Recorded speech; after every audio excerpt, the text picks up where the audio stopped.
어떤 제작사가 물건을 만들면 당연히 목적이 있습니다. 용도를 정해놓고 물건을 만들죠. 하나님께서도 우주를 창조하실 때 특별히 그 가운데 당신의 형상을 닮은 사람을 만드실 때 의도한 바가 있습니다. 목적이 있었습니다. 그 목적이 뭔가 성경에 보면 자기의 영광을 위해서다, 하나님의 영광을 위해서 사람을 만드셨다, 이렇게 알려주고 있습니다. 그러면 우리 사람은 그 용도대로 하나님 만드신 목적대로 살았나? 못 살았다는 거죠. 몇 사람이 살았나? 한 사람도 그렇게 살지 못했다는 거죠. 성경의 인생에 대한 진단입니다. 모든 사람이 죄를 범하였으며 하나님의 영광에 이르지 못했다. 하나님 의도한 대로 살지 못했다. 그 관역에서 벗어났다, 이렇게 얘기하고 계십니다. 그 중에 대표적인 게 뭐냐면요, 하나님을 하나님으로 섬기지 않는 죄예요. 하나님을 하나님으로 인식하고 알고 그분을 올바로 창조주로 섬겨야 되는데 그렇지 않았다는 거예요. 근데 그렇게 될 때에 또 수없이 우리 삶 속에 그런 인생 가운데 나타나는 윤리적 문제들이 있다. 로마서 1장 보면 자세히 아주 논리적으로 설명해 주시는데, 우리 사람이 하나님을 하나님으로 여기지 않고 그 하나님 자리에 자기, 또 버러지 같은 우상, 돈이나 명예나 쾌락이나 이런 거로 채웠을 때 나타나는 우리 삶 속에, 이제 하나님께서 오케이, 너희 나 하나님 하기 싫으면 나도 너희 마음대로 하게 내버려 두겠다 할 때 우리 삶 속에 나타나는 현상들이 있다고 그랬어요. 불의, 추악, 시기, 다툼, 분쟁, 살인, 불효, 이런 여러 가지 윤리적인 문제들이 더불어 나타난다는 거예요. 그래서 영적으로든지 윤리적으로든지 그런 총체적으로 부패한 우리 인생들을 향해서 성경은 그렇게 얘기하는 거예요. 모든 사람이 죄를 범했다. 아무도 하나님 영광, 하나님 의도대로 살지 않았다, 그렇게 얘기하는 거예요. 그런데 정말 감사한 게, 우리 인생이 이렇게 하나님 제대로 섬기지 못했을 때 하나님이 살아계시기 때문에 하나님께서 살 길을 열어주시는 거예요. 누굴 통해서? 그의 외아들 대신 예수 그리스도를 통해서 십자가의 거룩한 사랑으로 우리를 살리시는 거예요.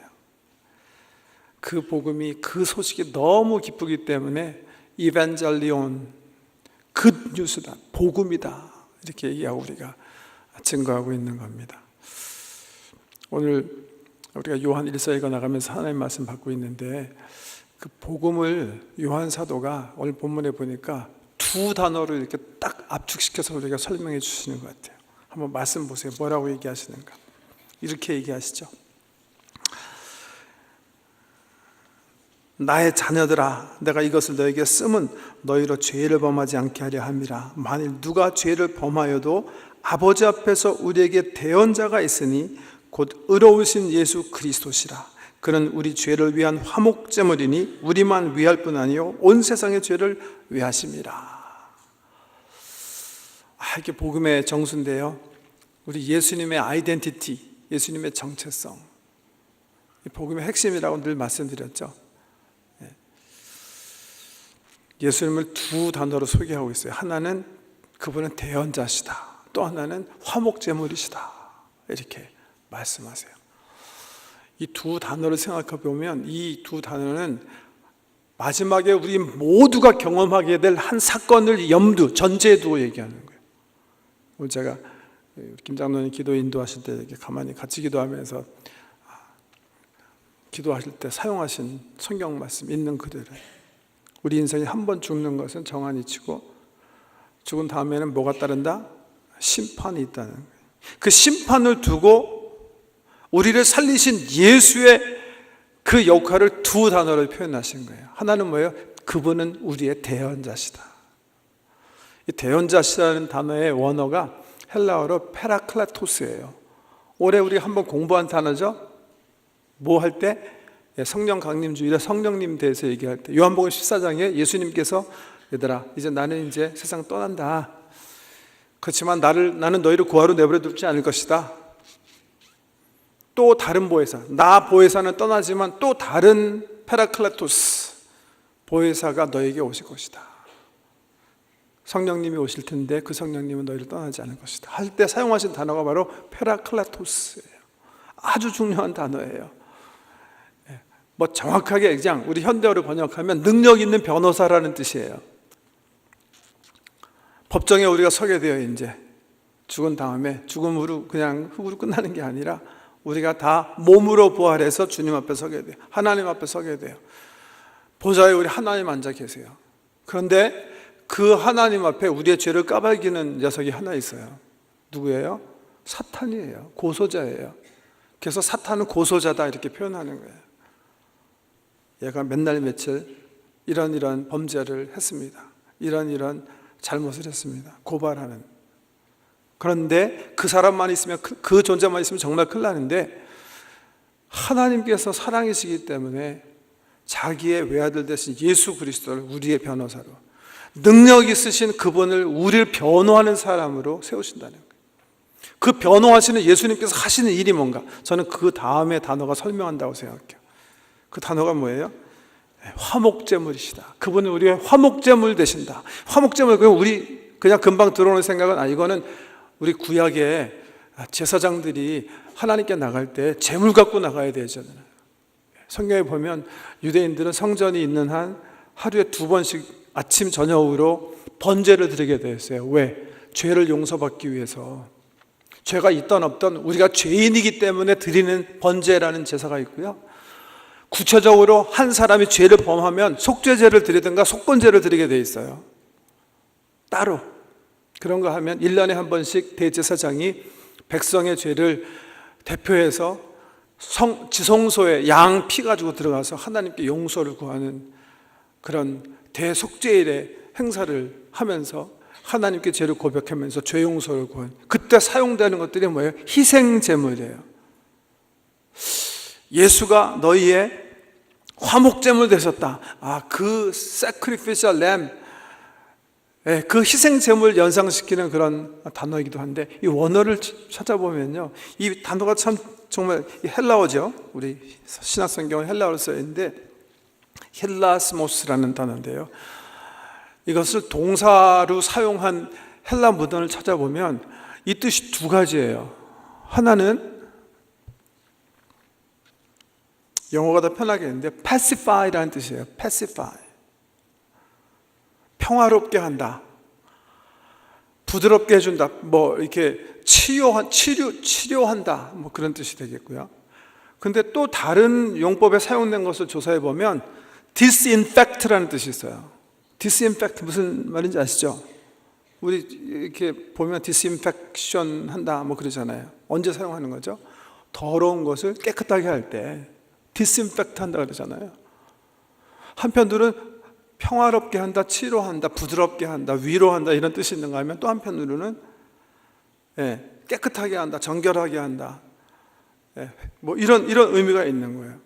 근데 어떻게 사용됐나 이렇게 살펴보면 그 주어에 따라서예요. 목적어에 따라서의 뜻이 자유롭게 사용된 걸 볼 수 있는데, 이 말을 묵상해 보면 이 화목제물로서 예수님께서 그 심판날에 우리를 위해서 어떤 역할을 하시는가 알 수가 있는 거예요. 아버지 하나님을 향해서는 화목제물로서 우리 하나님께서 어떤 역할을 하시는가, 우리 예수님께서 어떤 역할을 하세요? 주님의 마음을 어루만져 주는, 우리 아버지께서 우리 죄로 인해서 마음이 상하셨기 때문에 그 마음을 치료하시고 어루만져 주시고 위로해 주시는 역할을 우리 예수님께서 하십니다. 반면에 우리를 향해서는요, disinfect, 우리의 더러워진 양심, 우리의 더러워진 영혼을 주께서 씻으신다는 거예요. 한편으로는 우리 씻으시고 한편으로는 아버지 하나님을 위로하시면서 우리로 하여금 화목하게 하시는 역할을 변호사 되신 우리 예수께서 하신다. 할렐루야. 그때 우리 예수님께서 뭐라 그러실 것 같아요? 고소자가 얘는 몇 알 며칠 무슨 죄, 보십시오, 이 책 하나로 가득입니다 할 때 우리 예수님께서 그렇게 얘기하실 거예요. 아버지, 이 사람을 위해서 내가 2000년 전 십자가에서 대신 죄를 치렀습니다. 아버지 마음 푸시고 이 아이를 다시 당신의 자녀로 영원한 천국에서 당신과 삶을 누리도록 은혜로 받아주십시오. 대언해 주신다는 거예요. 그래서 그 관점에서 보면요, 이 사죄의 은총이라는 건 정말 생각하면 생각할수록 너무 큰 거예요. 우리가 예수 그리스도를 통해서 예수님을 생명의 구세주로 받아들였을 때 누리는 그 특권, 우리가 여태까지 쭉 지어서 하나님의 마음을 슬프게 한 그 죄 플러스 뭐예요? 내가 주님 심판대 앞에 설 때까지 또 범하게 될, 이네비터블하게 피하지 못하고 범하게 될 그 모든 죄를 사해 주신다는 거예요. 우리는 그 어슈어런스, 그 확신 속에 살아가는 거예요. 하나님이 내 과거에 지은 죄, 지금 실수하는 거, 미래 내 지을 모든 죄를 하나님께서 당신의 사랑으로 감싸주시고 이해하시고 용서해 주셨다. 믿으십니까, 여러분? 이게 복음이에요. 이게 사죄의 은총이고, 신학적으로 얘기하면 견인이라는 거예요. 끝까지 하나님께서 우리를 책임져 주신다. 끝까지 견인차가 이렇게 우리를 망가진 차 끌고 가듯이 우리를 끝까지 버리지 않고 끌고 가 주신다. 은혜로 끝까지 하나님 천성문에 이르게 하신다. 근데 이게 복음인데요, 이 복음을 들었을 때 아주 비복음적으로 반응하는 분들이 계세요. 정도에 따라서 2단이가 3단이다 뭐 이렇게 판단을 하는데요, 제가 보면 우리 성도분들 가운데서도 이 놀라운 복음을 들으시고 오해하시는 분들이 계신 것 같아요. 제 생각에 한 3가지로 오해하는 유형이 나타난다고 생각해요. 어떤 분들은 이렇게 생각하시는 분들이 계세요. 내가 어떤 죄를 졌더라도 하나님께 정말 진실한 마음으로 회개하고 용서를 구하면 하나님께서 용서해 주셨기 때문에 나는 더 이상 그 죄의 결과를 살지 않아도 된다, 그렇게 생각하시는 분들이 계세요. 오해십니다. 그렇지 않습니다. 내가 하나님께 범죄해서 하나님께 내 죄를 고백하면 하나님께서요 정말 용서해 주세요. 내가 그 죄 때문에 백보자 심판 앞에서 정죄당하지 않습니다. 그렇다고요? 내가 심은 죄의 결과를 내가 이 생에 살지 않는 거 아니에요. 사셔야 돼요. 그게 영적 법칙이에요. 우리가 성령의 씨앗을 성령의 뜻에 따라 심으면 우리 삶 속에 성령의 열매를 사는 거예요. 우리가 죄악을 심으면 그 죄를 살게 돼 있어요. 죄의 그 파괴력인 결과물을 내 삶 속에서 어쩌면 내 사랑하는 사람들이 추수할 수밖에 없는 게 죄의 그 파괴력이에요. 오해하시면 안 돼요. 그것을 아주 단면적으로 보여주는 사건이 있어요. 사건. 다윗 사건이죠. 한번 성경 말씀 열어보세요. 사무엘하 12장 7절에서 15절 한번 읽으려고 하는데, 뒷배경은 여러분 너무나 잘 아시는 거죠. 다윗이 정말 어렸을 때부터 하나님 잘 섬겼어요. 하나님 은혜로 왕 됐습니다. 편안한 때 유혹이 찾아왔는데 그 유혹을 이기지 못해요. 목욕하는 여인이 눈에 들어왔고 정욕을 이기지 못하고 그 여인을 유인해서 같이 동침하고 애를 베게 하고 그 이유를 또 위장하기 위해서 그 남편을 죽여요. 이거 보통 사람들이 일생 살아가면서 범하지 않는 죄를 하나님 백성 선왕이 짓게 된 거예요. 얼마나 괴로웠겠습니까? 다윗이 양심 있는 사람이고 하나님이 사람인데 그거 하면서 그냥 뭐 하나님 안 보셨겠지 그러고 살았겠습니까? 그거 범하고 나서 얼마나 후회하고 얼마나 통렬한 마음으로 예배할 때마다 양심의 가책을 받으면서 살았습니까? 정말 진심으로 회개한 것 같아요. 그러다 어느 날 나단이 딱 찾아왔어요. 그래서 다시 그의 죄를 지적하는 거예요. 그거 한번 우리 한번 같이 읽어봐요. 뭐 어떤 일이 어떻게 벌어졌나. 사무엘하 12장 7절. 나단이 다윗에게 이르되, 7절입니다. 당신이 그 사람이라. 이스라엘의 하나님 여호와께서 이와 같이 이르시기를 내가 너를 이스라엘 왕으로 기름 붓기 위하여 너를 사울의 손에서 구원하고 내 주인의 집을 내게 주고 내 주인의 아내들을 내 품에 두고 이스라엘과 유다 족속을 내게 맡겼느니라. 만일 그것이 부족하였을 것 같으면 내가 내게 이것저것을 더 주었으리라.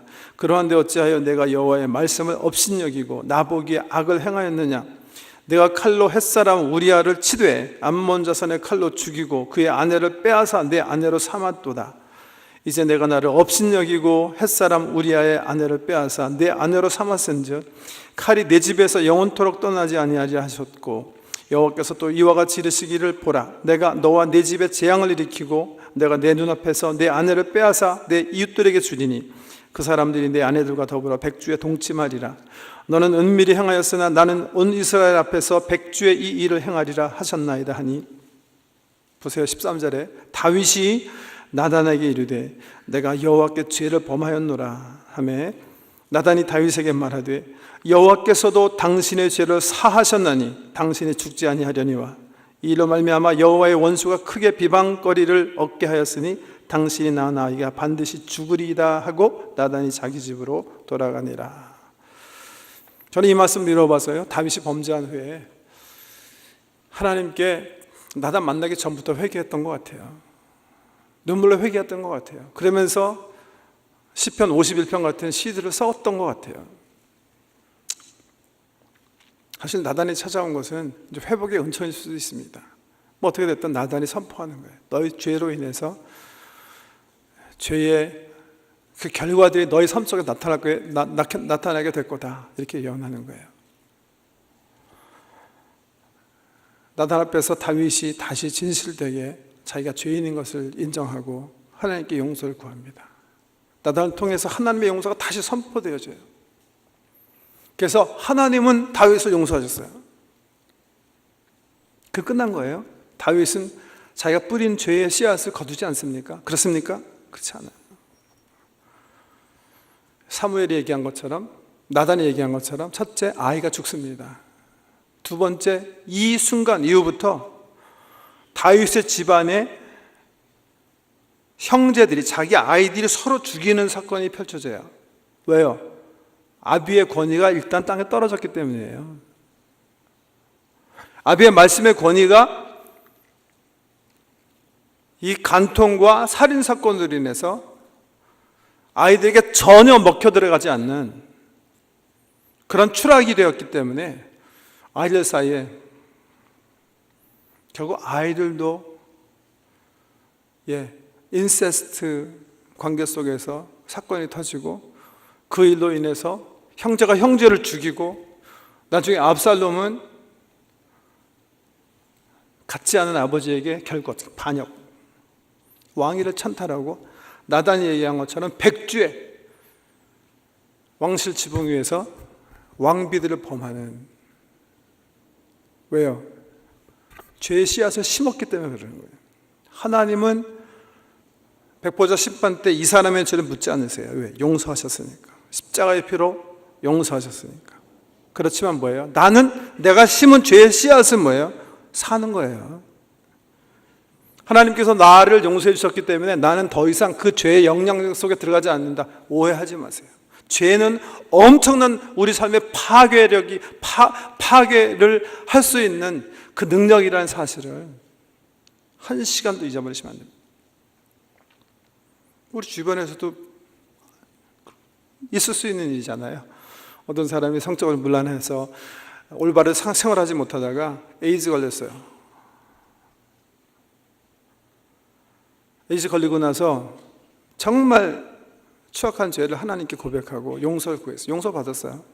그 죄 때문에 이 사람은 백보자 심판 때 정죄받지 않아요. 하나님께서 용서하셨으니까. 그렇지만 이 사람 때문에 펼쳐진 그 죄의 결과들은 이렇게 나타날 수 있겠죠. 아내가 HIV 포지티브로 판명될 수 있겠죠. 그 아이들도 HIV 포지티브 될 수 있겠죠. 뿌린 죄의 씨앗은 사는 거예요. 오해하지 마세요. 첫 번째, 죄의 사죄 은총에 대한 잘못된 오해 말씀입니다. 두 번째는요, 첫 번째와 비슷하다고 할 수 있는데, 나는 하나님께 용서받았기 때문에 내가 범한 죄에 대해서 책임을 더 이상 안 져도 된다, 그렇게 생각하시는 분도 계시는 것 같아요. 비슷한 얘기 같은데 달라요. 내가 다른 사람한테 손해 내켰어요. 도둑질했어요. 남에게 피해 남겼어요. 근데 정말 잘못한 걸 알고 하나님께 나가서 용서를 구했어요. 그럼 나는 더 이상 그 사람한테 책임 안 져도 돼요? 아니에요. 책임지셔야 되는 거예요. 오히려 성경은 책임지신 다음에 하나님께 나와서 용서를 구하도록 되어 있어요. 실질적으로 이거 우리 교회 얘기가 아니라 제가 들은 건데, 우리 교회에서 어떤 예수 이렇게 처음 믿으시는 성도가 대형 사고를 냈는데, 자동차. 근데 그 피해를 입은 사람이 장로님이셨대요. 이게 또 녹음해서 지워버려야 되나? 또 시험거리가 되면 안 되는데. 그럼 어떻게 해야 돼요? 보상하시면 되는 거예요. 네.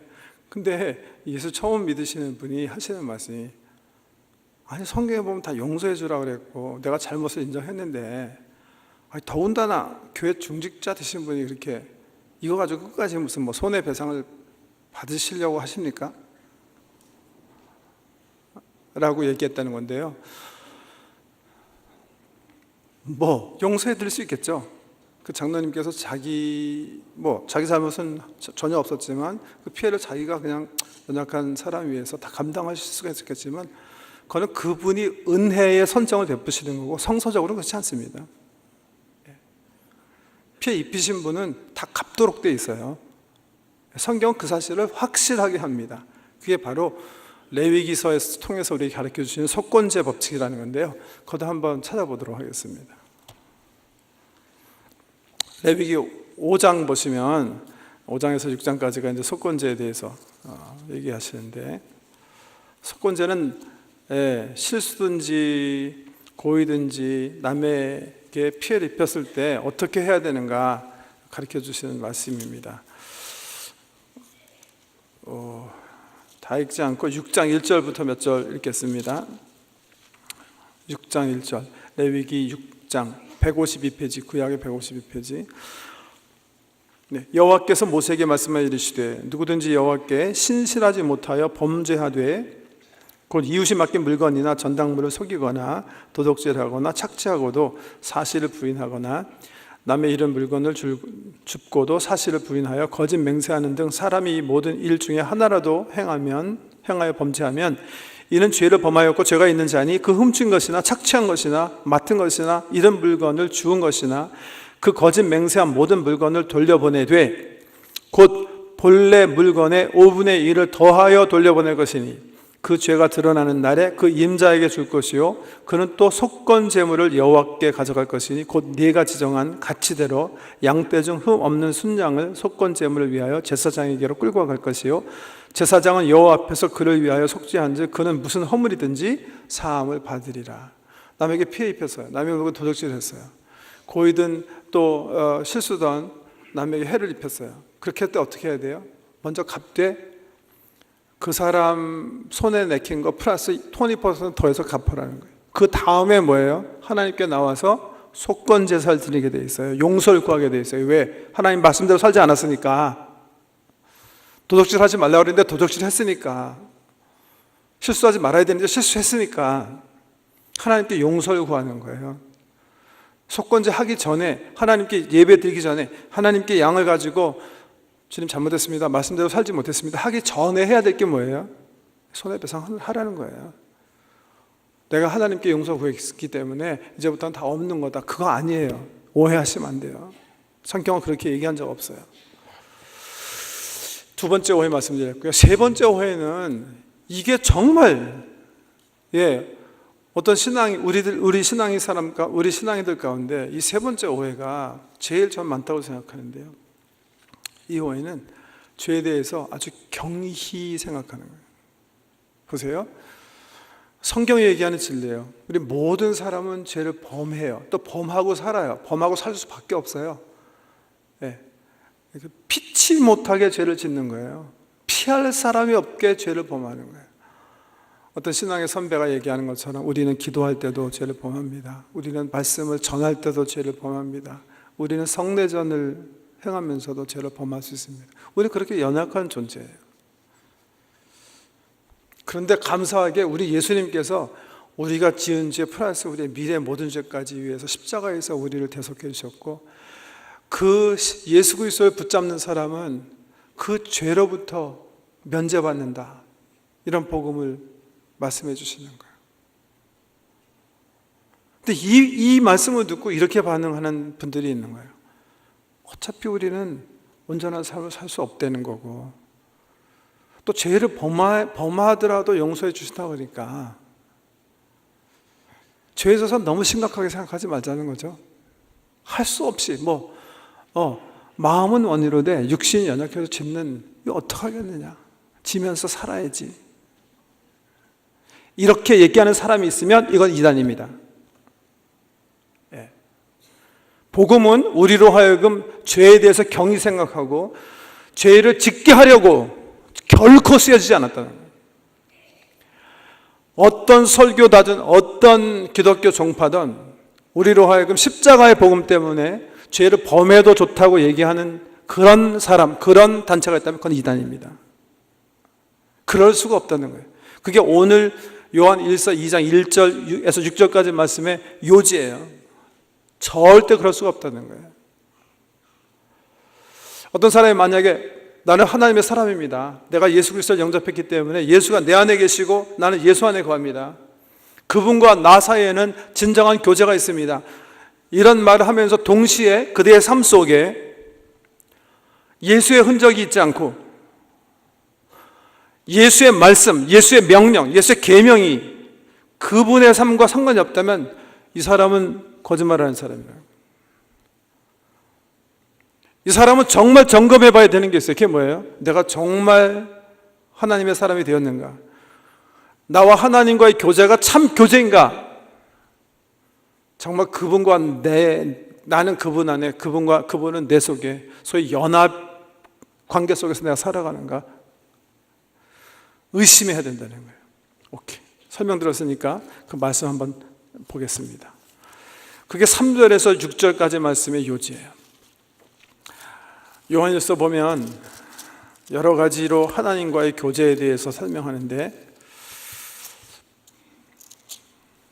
3절 말씀 읽어드리겠습니다. 우리가 그의 계명을 지키면 이로써 우리가 그를 아는 줄로 알 것이요, 그를 아노라 하고 그의 계명을 지키지 아니하는 자는 거짓말하는 자요 진리가 그 속에 있지 아니하되 누구든지 그의 말씀을 지키는 자는 하나님의 사랑이 참으로 그 속에서 온전하게 되었나니 이로써 우리가 그의 안에 있는 줄을 아노라. 다시 반복해서 그의 안에서 산다고 하는 자는 그가 행하시는 대로 자기도 행할지니라. 저는 같은 말씀을 여러 가지 단어로 여러 번 반복해서 요한 사도가 지금 너무나 중요하기 때문에 말씀하고 계시다고 생각하는데요, 내가 정말 하나님과 교제가 있는가, 하나님과 연합된 삶을 살고 있는가, 요한에게 있어서 이 말은 굉장히 중요한 말입니다. 요한은요, 이게 요한복음 또 요한 1, 2, 3서 요한계시를 읽어보면 요한은 다 이제 나이 드셔서 이 서신들을 쓰셨는데 영원한 생명을 관계로 이해하세요.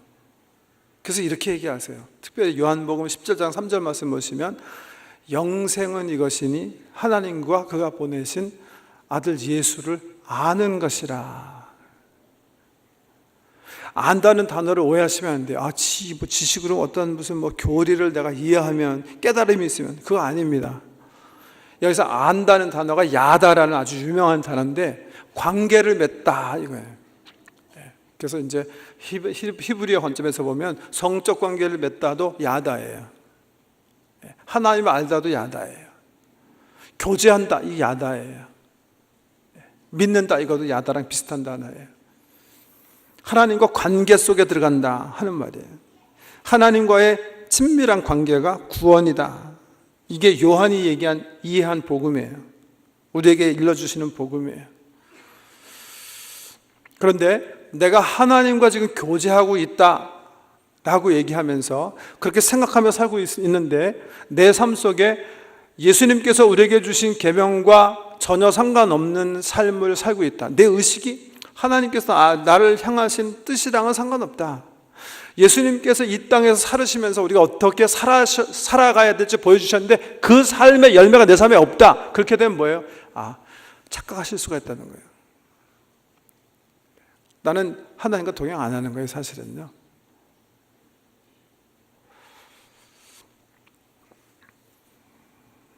우리 예수님께서 누가복음 15장 보면 탕자의 비유 말씀하시는데 잘 아시죠?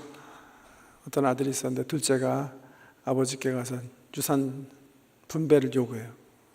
아버지 죽기 기다리다가 너무 안 죽으니까 참지 못하고 가서 주십시오. 정말 불효막심한 놈이죠. 근데 아버지가 이거 떠나보내야 돌아올 것 같으니까 사랑으로 내어주세요. 그러고 나서 이 아들 언제나 돌아올까 정말 고대하는 마음으로 사랑하는 마음으로 기다리시고, 이 아들은 그동안에 나가서 창기들과 자기 모든 재산을 탕진하고 거짓 인사가 되는 거예요. 그때야 비로소 아버지 생각, 정말 내가 정말 바보같이 살았구나. 내가 아버지께 득죄했으니 무슨 낯짝으로 아버지 찾아뵐 수 있을까? 가서 종노릇 시켜달라고 그래야 되겠다. 그리고 가서 집으로 돌아오는데 아버지는 그 아들을 한시도 잊지 못하고 언제나 저저나 돌아올까 기다리면서 동구 밖에 서 계시다가 그 아들 돌아오니까 큰 사랑의 손으로 그를 안고요, 가장 좋은 옷 입혀주고 금가락도 끼워주고 가장 살찐 송아지 잡아서 동네 사람 초청해서 잔치하는 거예요. 내 아들 살아 돌아왔다. 이 아들이 그 은총을 받았어요. 자기는 종으로 살 줄 알았는데 아버지가 다 용서해 주시겠대요. 깨달았어요. 아버지의 사랑을 깨달은 놈이, 이게 아버지는 날 사랑하시니까 이거 한 판 더 해도 되겠구나. 형 거 한 번 챙겨가지고 나가서 한 땅 더 해도 이거 괜찮은 거구나. 그렇게 생각할 수가 있거든요. 근데 이 사람은 돌아오지 않은 사람이라는 거예요. 요한이요. 이 사람은 아버지와 관계가 없는 사람이라는 거예요. 아버지와 교제가 회복되지 않는 상태라는 거예요. 이해가 되세요? 이 사람이 정말 탕자가 집에 돌아와서 아버지의 사랑에 거하고 교제가 회복되었다면 당연히 이 아들은 뭐예요? 아버지의 뜻대로 올바르게 살아간다는 거예요. 그런데 소위 머리로 아버지 끝까지 나를 사랑하고 계시구나 그렇게 생각하고 다시 계속 옛날에 하던 대로 옛 생활을 살고 있다면 점검하라는 거예요. You didn't come back. 아직 돌아온 탕자가 아니라 그냥 탕하예요.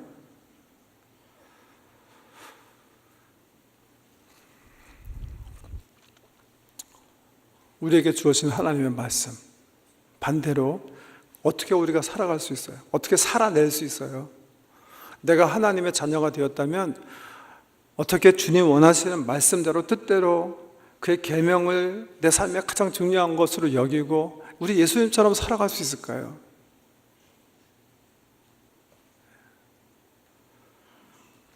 그것도 이 요한일서에서 사도가 얘기하시는 거예요. 그게 뭐예요? 교제라는 거예요. 사랑이라는 거예요. 하나님의 사랑 관계 속으로 그 주님의 품장에서 자꾸 나가서 그 하나님을 사랑하고 그 사랑, 하나님께서 나를 얼마나 큰 사랑으로 사랑하시는지 그 사랑 안에 거하면서 나도 하나님을 사랑하게 되면 어떻게 돼요? 그럼 내가 비로소 하나님의 은혜 가운데 그 사랑의 능력으로 내가 비로소 하나님의 뜻대로 살게 된다는 거예요. 그래서 중요한 게 뭐예요? 교제예요. 코이노니아. 그래서 이 교제, 이 관계가 바로 영생이라는 거예요. 오늘 말씀 듣고 난 어떻게 살아야 되는가? 내가 다 이해하지 못했는데 어떻게 살아야 되는가? 이거 하시면 돼요. 하나님과 진실하게 교제하시면 되는 거예요. 진실하게 교제하시면. 그래서 하나님과 나 사이에 관계가 이루어져요. 하나님은 나를 아시고 나는 그분을 알아야 돼요. 나의 연약한 모습 그대로 내 속사정을 그분이 아셔야 돼요. 내가 그분을 말씀을 통해서 알아야 되는 거예요.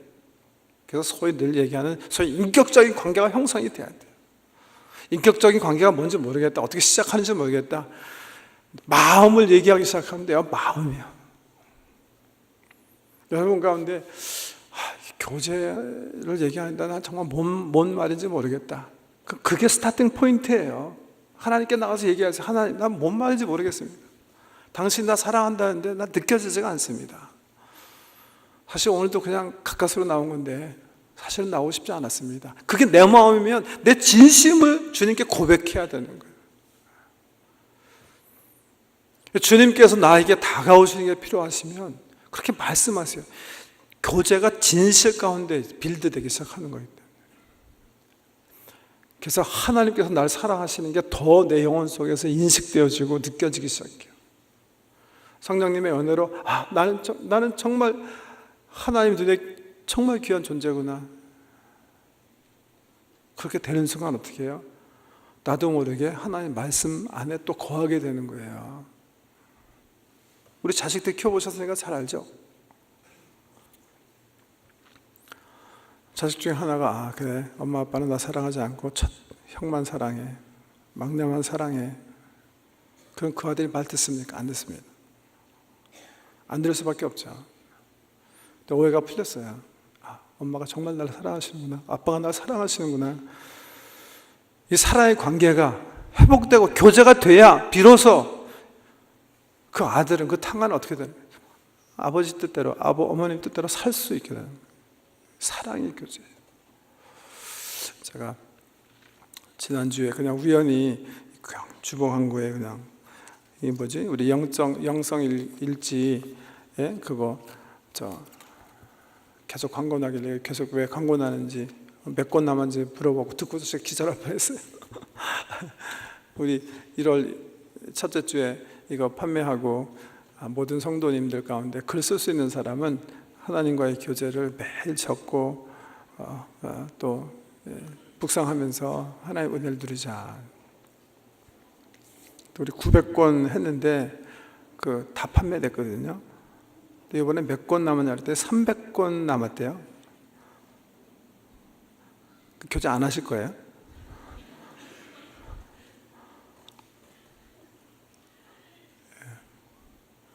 거기 있는 대로만 하셔도 참 좋아요. 아침에 나가서 말씀 받고 내게 주신 말씀이 뭔가, 내가 내 마음판에 새기고 살아야 되는 뭔가, 그 말씀 묵상하고 암송하려고 애쓰고 일하시면서 한번 그 말씀 다시 기억 속에서 끄집어내보고, 다 기억하지 못하더라도 중요한 단어라도 끄집어내보고 내 삶 속에서 어떻게 하셨는지 주의 뜻을 살아드리려고 몸부림쳐보고, 저녁 잠자기 전에 내가 정말 하나님 말씀대로 올바른 정신 가지고 살았나 한번 점검해보고, 얼마나 귀한 그 하나님의 교제의 장이 펼쳐지고요, 그 교제 속에 능력이 있기 때문에 나도 모르게 내가 예수님 닮은 삶을 살아낸다는 것, 두려움 속에서 사는 게 아니라 하나님 은혜로 살게 되는 거예요. 교제의 축복이에요. 요한일서의 말씀입니다. 한편으로는 그래서요, 내가 말씀대로 사는가 사지 못하는가, 내가 정말 내 삶 속에 예수 같은 흔적이 있는가 없는가는 첫째는 내 신앙의 시금석이에요. 그게 없으면 내가 정말 하나님과의 교제 관계 속에 영원한 생명을 누리고 있는가 점검 반드시 하셔야 됩니다. 혹시 잘못된 생각 때문에 죄 질 수 있지, 하나님 어차피 다 용서해 주시는데, 이렇게 생각하면 그게 구원파예요. 그게 이 요한 사도가 영지주의자들을 대상으로 경고하는 거예요. 너희는 거짓말쟁이다. 자기가 스스로 착각하는 거예요. 아직 탕한데, 아직 집에 돌아오지 않았는데 교제가 회복됐다고 생각해요. 교제가 회복된 거 아닙니다. 시금석되는 말씀이기도 하고, 한편으로는 어떻게 해야 내가 하나님 말씀대로 살아갈 수 있을까? 교제예요. 방법도 얘기하시는 거예요. 하나님의 사랑의 관계 속으로 진실하게 들어가야 돼요. 핫투핫 대화가 이루어져야 돼요. 복음 가지고 장난질 하시면 안 돼요. 이게 이 영지주의의 뒷배경을 가지고 썼기 때문에 자꾸 이 구원파 시비 걸게 되는데요. 저 조심스러워요 또. 왜냐하면 이것도 하면 또 고소한다고 또 그러니까 귀찮아요. 그래서 가능하면 그런 거 안 하려고 그러는데 귀찮으니까. 바로 그거예요. 죄를 죄 다 용서해 주시기 때문에 죄에 대해서 아주 라이트하게 생각하는 거예요. 심지어는 죄에 대해서 책임지지 않는 거예요. 그런 거 아니에요. 죄를 범했으면 책임을 져야 되는 거예요. 그게 주의 뜻이에요. 그 다음에 하나님께 가서 용서를 구하는 거예요. 말씀 안에서 정말 이렇게 진실된 교제가 우리 삶 속에 나타나게 주의 이름으로 축복합니다. 기도하십시다. 존귀하신 아버지 하나님, 우리가 죄 때문에 하나님과 함께할 수 없는 상태였는데 우리 예수님께서 새로운 길을 열어주시고 다시 거룩하신 아버지 하나님과 동행할 수 있는 축복의 길로 인도해 주시니 너무 감사합니다. 그 특권을 정말 이렇게 아주 비열하게 우리 것으로 사용해서 하나님 없이 여기는 그런 불순종의 죄의 자리에 우리가 앉지 않도록 주 성령님 도와주시고 주님과 말씀과 기도로 늘 교제에 힘쓰며 진실한 관계 속에서 주의 말씀대로 살아내는 은혜의 자리로 우리를 인도하여 주시옵소서. 예수님 이름으로 기도드립니다.